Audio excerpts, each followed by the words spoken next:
BC Patil ನಮ್ಮ ಜೊತೆಗಿದ್ದಾರೆ, ಮಾಜಿ ಸಚಿವರು, ಮಾಜಿ ಶಾಸಕರು.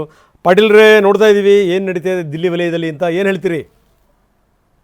ನಮಸ್ಕಾರ ಭಾರದ್ವಾಜ್. ನಾನೇನು ನೋಡಿಲ್ಲ, ಏನು ದೆಹಲಿಯಲ್ಲಿ ನಿಮ್ಮ ನಾಯಕರು ಬೀಡು ಬಿಟ್ಟಿದ್ದಾರೆ. ವಿಜೇಂದ್ರ ಬದಲಾವಣೆ ವಿಚಾರಕ್ಕೆ ಸಂಬಂಧಪಟ್ಟಂಗೆ ದೂರುಗಳು ಕೊಟ್ಟಿದ್ದಾರೆ. ಯಾವುದೇ ಕಾರಣಕ್ಕೂ ವಿಜೇಂದ್ರ ಅವ್ರನ್ನ ಇಟ್ಕೊಂಡು ನಾವು ಈ ಮುಂದೆ ಹೋರಾಟಗಳನ್ನು ಮಾಡಲಿಕ್ಕೆ ಸಾಧ್ಯ ಇಲ್ಲ ಅನ್ನುವಂಥ ಮಾತನ್ನು ಹೇಳಿದ್ದಾರೆ. ಹಲವಾರು ದೂರುಗಳಿವೆ ವಿಜೇಂದ್ರ ಅವರ ಮೇಲೆ. ಹೀಗಾಗಿ ಕಾಂಗ್ರೆಸ್ ವಿರುದ್ಧದ ನಮ್ಮ ಹೋರಾಟಕ್ಕೆ ಇವರೇ ಅಡ್ಡಿಯಾಗಿದ್ದಾರೆ ಅನ್ನುವಂಥ ಮಾತನ್ನು ಹೇಳಿದ್ದಾರೆ. ಎಲ್ಲರೂ ಕೂಡ ವಿಜೇಂದ್ರ ಒಗ್ಗಟ್ಟಾಗಿ ತೆಗೆದುಕೊಂಡು ಹೋಗ್ತಿಲ್ಲ ಅಂತ ಹೇಳಿದ್ದಾರೆ. ನೀವು ಯಾರನ್ನು ಬೇಕಾದರೂ ಅಧ್ಯಕ್ಷರನ್ನು ಮಾಡಿ, ಆದರೆ ವಿಜೇಂದ್ರ ಅವ್ರನ್ನ ಮಾತ್ರ ಅಧ್ಯಕ್ಷರನ್ನಾಗಿ ಮುಂದುವರಿಸಬೇಡಿ ಅನ್ನುವಂಥ ಮನವಿ ಮಾಡ್ತಾ ಇದ್ದಾರೆ. ಹೇಳಿ ಸರ್. ಅವರು ಇಲ್ಲಿ ಅದನ್ನ ಹೇಳಿದ್ರು, ಅಲ್ಲಿ ಹೋಗಿ ಅದನ್ನೇ ಹೇಳಿದ್ದಾರೆ. ತೀರ್ಮಾನ ಮಾಡೋರು ಹೈಕಮಾಂಡ್, ತೀರ್ಮಾನ ಮಾಡೋರು ಹೈಕಮಾಂಡ್. ಪಕ್ಷದ ವರಿಷ್ಠರ ಸೂಚನೆ ಏನಿದೆ ಅದ್ರ ಪ್ರಕಾರ ನಡ್ಕೊಳ್ಳೋದು ನಮ್ಮೆಲ್ಲರ ಕರ್ತವ್ಯ ಅಷ್ಟೇ. ಓಕೆ, ಏನು ತಮ್ಮ ಮನಸ್ಸಲ್ಲಿ ಏನಿದೆ BC ಪಾಟೀಲ್ ರೇ, ಏನು ನಡೀತಾ ಇದೆ? ನಾವೇನ್ ಪಕ್ಷದ ವರಿಷ್ಠ ಏನ್ ಹೇಳ್ಯಾರ ಅದ್ರ ಪ್ರಕಾರ ನಡ್ಕೋತಾ ಇದೀವಿ. ಬಟ್ ವಿಜೇಂದ್ರ ಕೂಡ ಕೆಲಸ ಮಾಡ್ತಾ ಇದ್ದಾರೆ. ವಿಜೇಂದ್ರ ಕೂಡ ಒಳ್ಳೆ ಕೆಲಸ ಮಾಡಿದ್ದಾರೆ, ಒಳ್ಳೆ ಕೆಲಸ ಮಾಡಿದ್ದಾರೆ, ಓಡಾಡ್ತಾ ಇದ್ದಾರೆ, ಯಂಗ್ಸ್ಟರ್ ಇದ್ದಾರೆ. ಹಂಗೆ ಆಗ್ತಾ ಅವರಿಗೆ ಕಳಂಕ ತಂದು ಕಳಂಕದ ಪಟ್ಟ ಕಟ್ಟಿ ಬದಲಾವಣೆ ಮಾಡುವಂತ ಅವಶ್ಯಕತೆ ಇಲ್ಲ ಅಂತ ನನಗೆ ಅನಿಸ್ತದೆ. ಓಕೆ, ಈಗ ಒಂದು ಕಷ್ಟದ ಪ್ರಶ್ನೆ ನನಗೆ ಗೊತ್ತು, ಇಟ್ಸ್ ಡಿಫಿಕಲ್ಟ್ ಟು ಆನ್ಸರ್. ಈಗ ವಿಜೇಂದ್ರ ಸಹಿತವಾಗಿ, ಅಂದರೆ ಅವರ ಅಧ್ಯಕ್ಷ ಸಹಿತವಾಗಿ ಪಕ್ಷ ಮುಂದಕ್ಕೆ ಹೋಗಬೇಕು ಅಂತೀರೋ, ಅಥವಾ ವಿಜೇಂದ್ರ ರಹಿತವಾಗಿ ಬೇರೆಯವ್ರನ್ನ ಅಧ್ಯಕ್ಷರು ಮಾಡಿ ಪಕ್ಷ ಮುಂದಕ್ಕೆ ಹೋಗಬೇಕು ಅಂತ ಬಯಸ್ತಿರೋ ತಾವು? ಈಗ ನನ್ನೊಬ್ಬನ ಬಯಕೆ, ನನ್ನೊಬ್ಬನ ತೀರ್ಮಾನದ ಮೇಲೆ ಯಾವುದು ನಡೆಯೋದಿಲ್ಲ. ಈಗ ಅವ್ರದ್ದು ಕೇಳಿ ಇವ್ರದ್ದು ಕೇಳಿ, ಇಲ್ಲಿ ಬಹಳಷ್ಟು ಜನ ಅದಕ್ಕೆ ಕೋರ್ ಕಮಿಟಿ ಅಂತ ಇರ್ತದೆ, ಇದು ಇರ್ತದೆ, ಎಲ್ಲವೂ ಅಳೆದು ತೂಗಿ ಹೈಕಮಾಂಡ್ ಏನ್ ತೀರ್ಮಾನ ಮಾಡ್ತದೆ. ಬಟ್ ಅವ್ರು ಕಂಟಿನ್ಯೂ ಮಾಡೋದು ಒಳ್ಳೇದು. ಮತ್ತೆ ಈಗ ಸುಮ್ಮನೆ ಒಬ್ಬರು ತೆಗೆದ್ರೆ ಇನ್ನೊಬ್ರು ಬಂದ್ರು ಅದು ಅಸಮಾಧಾನಗಳು ನಡೀತಾ ಇರ್ತವೆ. ಒಳ್ಳೆ ಕೆಲಸ ಮಾಡಿದ್ದಾರೆ, ಅದು ಮಾತ್ರ ಹೇಳ್ಬೋದು. Successfully as completed 1 year, done a good work.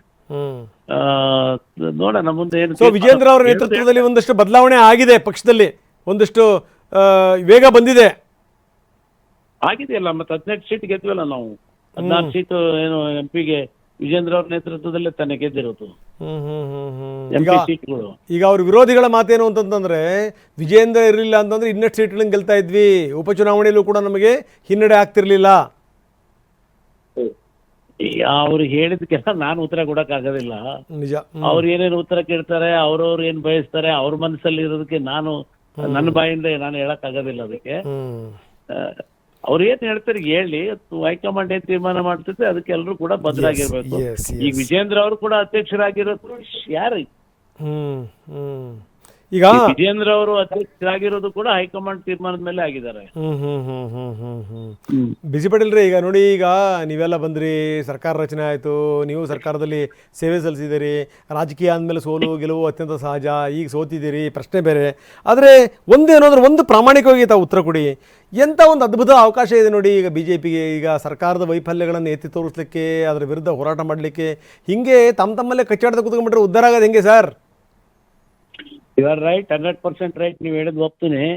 ಇವತ್ತು ಕಾಂಗ್ರೆಸ್ ಪಕ್ಷದ ವೈಫಲ್ಯಗಳು ದಿನಕ್ಕೆ 108 ಆಗ್ತಾ ಇದಾವೆ. ಅದನ್ನು ನಮ್ಮ ಪಕ್ಷದಲ್ಲಿ ಸರಿಯಾಗಿ ಸದ್ಬಳಕೆ ಆಗ್ತಾ ಇಲ್ಲ. ಯಾಕೆಂದ್ರೆ ದಿನ ಸ್ಟ್ರೈಕ್ ಮಾಡಿದ್ರೆ ನಾವು ಬೆಳಗ್ಗೆ ಒಂದು ಸ್ಟ್ರೈಕು, ಮಧ್ಯಾಹ್ನ ಒಂದು ಸ್ಟ್ರೈಕು, ರಾತ್ರಿಗೆ ಒಂದು ಸ್ಟ್ರೈಕು ಮಾಡುವಂತ ಪರಿಸ್ಥಿತಿ ಕಾಂಗ್ರೆಸ್ನವ್ರು ನಿರ್ಮಾಣ ಮಾಡಿದ್ದಾರೆ. ಆದ್ರೆ ಇಲ್ಲಿ ನಾವು ಅದಕ್ಕೆ ಹೈಕಮಾಂಡ್ ಕೂಡ ಭೇಟಿಯಾಗಿ ಬಹಳ ಒತ್ತಾಯ ಮಾಡಿದೀವಿ. ಆದಷ್ಟು ಬೇಗ ಇದಕ್ಕೊಂದು ಇತ್ತೀಚೆಗೆ ಆಡಿ, ಇಲ್ಲ ಅಂತ ಹೇಳಿದ್ರೆ ಪಕ್ಷಕ್ಕೆ ಈಗಾಗಲೇ ಸಾಕಷ್ಟು ಡ್ಯಾಮೇಜ್ ಆಗಿದೆ, ಇನ್ನು ಮುಂದೆ ಆಗಬಾರ್ದು ಅನ್ನೋ ಒಂದು ಇದನ್ನು ಇಚ್ಛೆಯನ್ನು ಕೂಡ ನಾವು ವ್ಯಕ್ತಪಡಿಸಿದ್ದೇವೆ. ಬಹುಶಃ ಒಂದು ವಾರದಲ್ಲಿ ಎಲ್ಲ ಸರಿ ಹೋಗ್ಬೋದು ಅಂತ ನಮ್ಮ ಭಾವನೆ ಇದೆ. Yes sir, thank you very much Patil ನಮ್ಮ ಜೊತೆ ಮಾತಾಡೋದಕ್ಕೆ. ಇದು BC ಪಾಟೀಲ್ ಅವರ ಮಾತು. ಒಂದು ವಾರದಲ್ಲಿ ಎಲ್ಲವೂ ಕೂಡ ಸರಿ ಆಗುತ್ತೆ. ಯಾಕಂದರೆ ವಿಜೇಂದ್ರ ಕೂಡ ಒಳ್ಳೆ ಕೆಲಸ ಮಾಡಿದ್ದಾರೆ, ಒಂದಷ್ಟು ಈ ಪಕ್ಷಕ್ಕೆ ಒಂದಷ್ಟು ಬಲ ತುಂಬಿದ್ದಾರೆ. ನಾವು ಕೂಡ ಹಲವಾರು ಕ್ಷೇತ್ರಗಳನ್ನು ಗೆದ್ದಿದ್ದೀವಿ. ಹೀಗಾಗಿ ಏನು ಅಂತಂತಂದರೆ ಅವ್ರು ಕಂಟಿನ್ಯೂ ಮಾಡೋದೇ ಒಳ್ಳೆಯದು ಅಂತಾರೆ.